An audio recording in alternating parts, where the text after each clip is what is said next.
My dad yelled at me and said I wasn't important anymore. He didn't want me in our house ever again. My fiancé John backed him up. I left home crying right after finishing high school. My name's Amy. Now I'm 36 years old and work as a farmer. It's been 18 years since I left home. I've spent more time living my own life than I did with my family, and that makes me feel emotional. We used to live in a city. My dad worked in an office and my mom stayed at home. We were a family of 4, including my older brother. My parents always favored my brother because he was the firstborn. He got better food and fancier presents. He'd brag about it and make me feel small. Sometimes I felt really lonely and wished for attention, but my parents never changed, so I stopped trying. The big change in my life happened during the summer of my second year in high school. My brother was busy studying for a tough college entrance exam, hoping to get into a really good university. His practice test scores were bad, so he was always stressed out and took it out on me whenever he could. My parents treated him like he was fragile, being super careful with him, while I got stuck with all the household chores that left me no time to study. Even though I was doing better in school than my brother, they wanted to bring my grades down to make him feel better. It didn't make any sense. Around that time, one of my teachers told me about a program where students could go experience life on a farm for a few days. We'd stay with a family who owned a farm, help with harvesting vegetables, cook together, and just live like country folks for a bit. Despite my family troubles, I decided to join the program. But my dad said, farming is only for people who can't get better jobs, and my mom laughed at me saying, "Are you crazy? You want to do manual labor and get all dirty?" But I didn't listen to them and used my own money to sign up. It was the first time I stood up to my parents, and it turned out to be a great decision.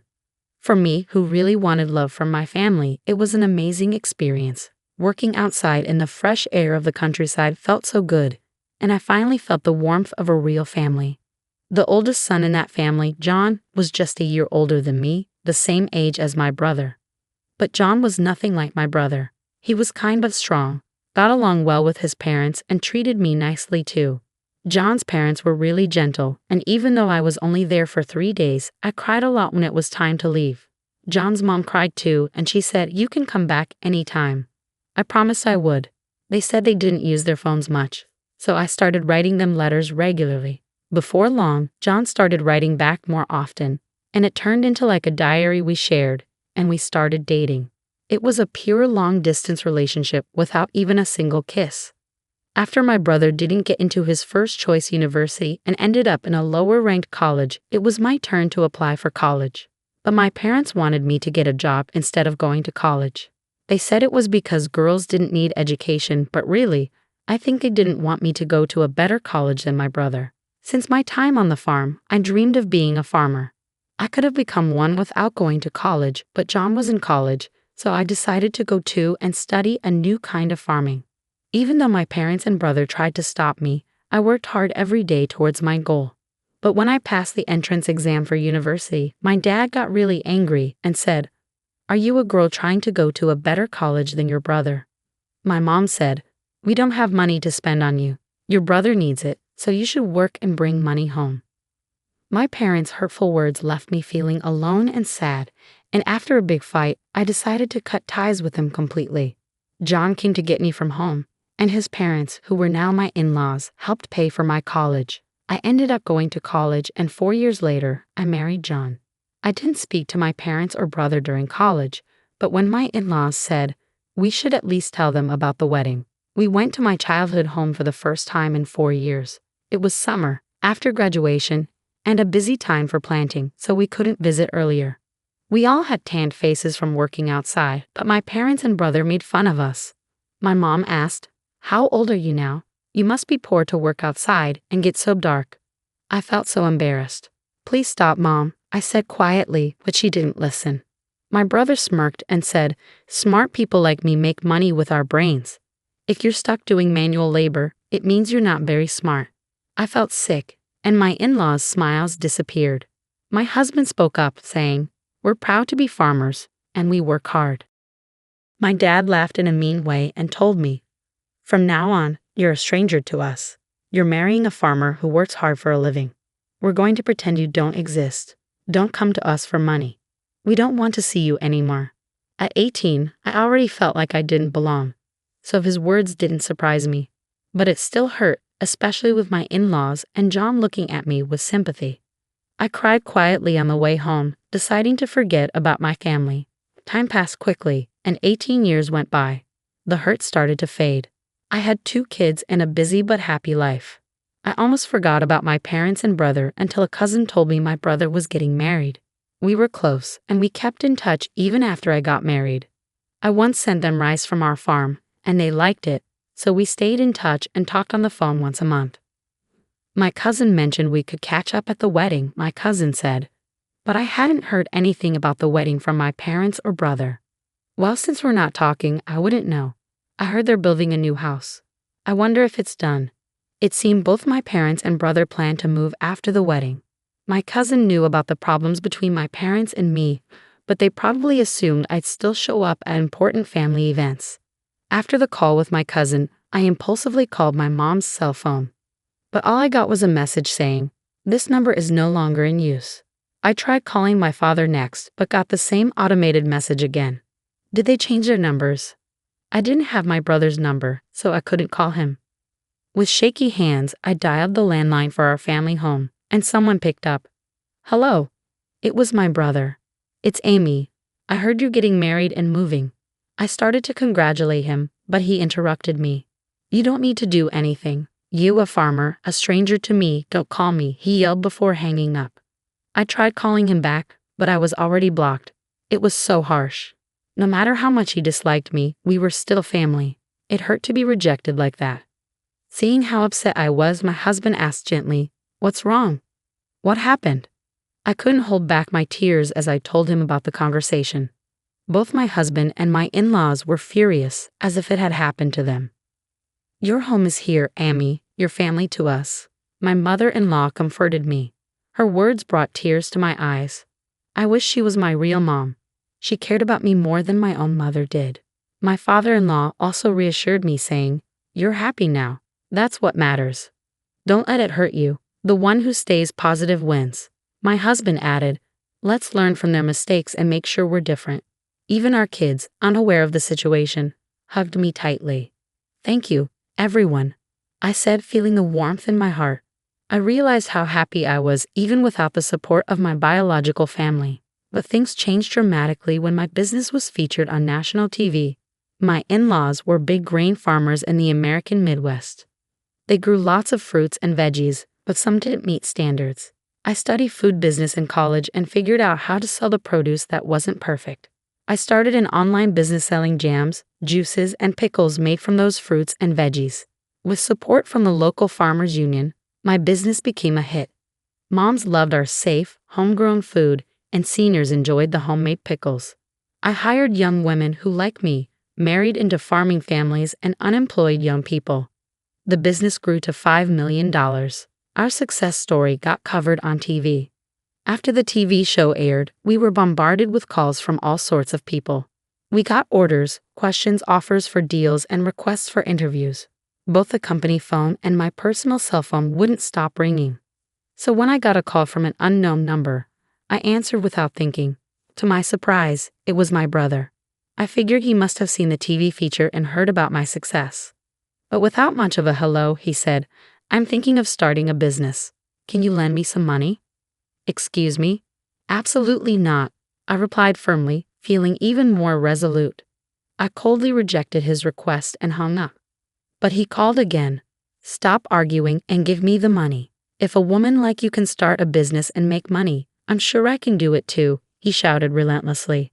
"That's not how someone asking for a loan should act," I responded, baffled by his confidence. It was ironic because he was the one who had called me a stranger, just a simple farmer. Ignoring his request, I asked something that had been bothering me. "By the way, who decided not to tell me about the move?" "Huh. Obviously it was me, my wife. She's a city girl, you know. The moment I mentioned you, she suggested we cut ties. So that was the reason." I didn't want to hear more, so I hung up and blocked his number. It seemed like my brother's wife, whom I'd never met, had a similar attitude to my brother and parents. Realizing that my brother had seen me on TV probably meant my parents had too. A few hours later, I received another call from an unknown number, but it turned out to be my father. Why are you in charge? Did you take a man's job? He demanded. I replied, well, both John and my father-in-law are deeply involved in the farming business, so it's only natural. In fact, large-scale consolidation has become advantageous for somewhat larger farms. My father-in-law is the president of the local agricultural association, and John has incorporated his share as an in-law and is now the president of that corporation. Perhaps my explanation convinced him because then he asked, why haven't you been in touch? Feeling stunned, I replied, you're the one who disowned me. I'm ending this conversation now. And I hung up and blocked his number. A few minutes later, my mother called. Why won't you lend money to your brother? You're making $500 million a year, aren't you? Send money home. We're your real family. Have you forgotten all we've done for you, raising you up? Give us at least $300 million or at least $250 million. My mother was the most aggressive of all. Even though the business earns $500 million, that's the total revenue after paying for expenses and employee salaries. I barely have anything left over. I exaggerated a bit, and my mother instantly shot back, you're lying. That can't be true. Feeling increasingly frustrated, I couldn't believe my mother's persistent demands for money. I wondered if she had any shame. I'm not going to send you any money, whether I have it or not. We're strangers, I told her firmly before hanging up and blocking her number. I thought that would be the end of it, but I was mistaken. My parents, my brother, and his wife, whom I'd never met before, suddenly showed up uninvited at my in-laws' house. Hey, Amy, guess what? I'm taking back the disownment, my father announced. I was shocked at their desperation for money. My mother-in-law couldn't believe what was happening. Even my father-in-law and her were clearly uncomfortable, glaring at my parents in silence. The employees around us had gathered, looking shocked at my parents. My brother seemed to realize he wasn't welcome either. We're the real family, connected by blood. We deserve a share of your earnings too, he insisted. The woman with him, presumably his wife, nodded along in agreement. I was livid. No, that's not how it works. Even though we share blood, there's been no emotional connection. You treated me like a stranger and abandoned me, I said, feeling the old wounds of being rejected by my biological family reopening. Tears threatened to spill again. Just then, John came and stood by my side. Amy is part of our family now. Even if you haven't disowned her, we're perfectly happy without you. Please leave, he said firmly, defending me. The employees joined in, criticizing my parents together. We're with Amy. How dare you, they exclaimed in unison. As I thought, this is my true family, I felt a deep sense of happiness. But my brother's anger was growing. Shut up. Shut up, you country bumpkins. You're all uneducated trash. Aren't you supposed to obey us quietly? He raged. But John calmly responded, actually, both my father and I are Ivy League graduates, and Amy graduated from a prestigious agricultural university, revealing our educational background. What? With degrees from top universities, why are you farming? My brother exclaimed in disbelief. Maybe for my brother, graduating from a lower-ranked university was his only source of pride, and he likely didn't anticipate being outmatched in terms of education, I mused. John remained composed as he stated, farming is an honorable profession. We can apply what we've learned in college to it. I couldn't contain my laughter at the absurdity of it all. Brother, you've been bested by John in every way. I chuckled, feeling a sense of relief wash over me. Realizing I had been too fearful of my brother and parents, I spoke up firmly. Let me make this clear one last time. We are strangers now. Pausing briefly, I adopted a polite tone. Therefore, I cannot lend or give money to strangers. Please leave. If you cause trouble or act violently, I will call the police and take legal action. I asserted our separation unequivocally. My in-laws and husband moved closer to me, ready to shield me from any harm my parents and brother might try to inflict. I was deeply touched, feeling genuinely cared for.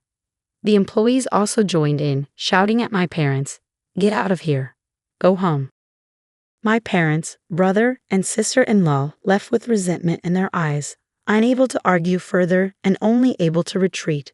Later, I heard from my cousin that my brother and parents tried to get rich quickly by starting a business with borrowed money instead of asking me.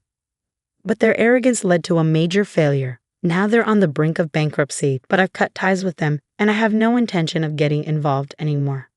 As for me, my work is thriving, and I'm surrounded by my true family. supportive in-laws, a loving husband, and wonderful children. I'll cherish each day, enjoying the happiness of life.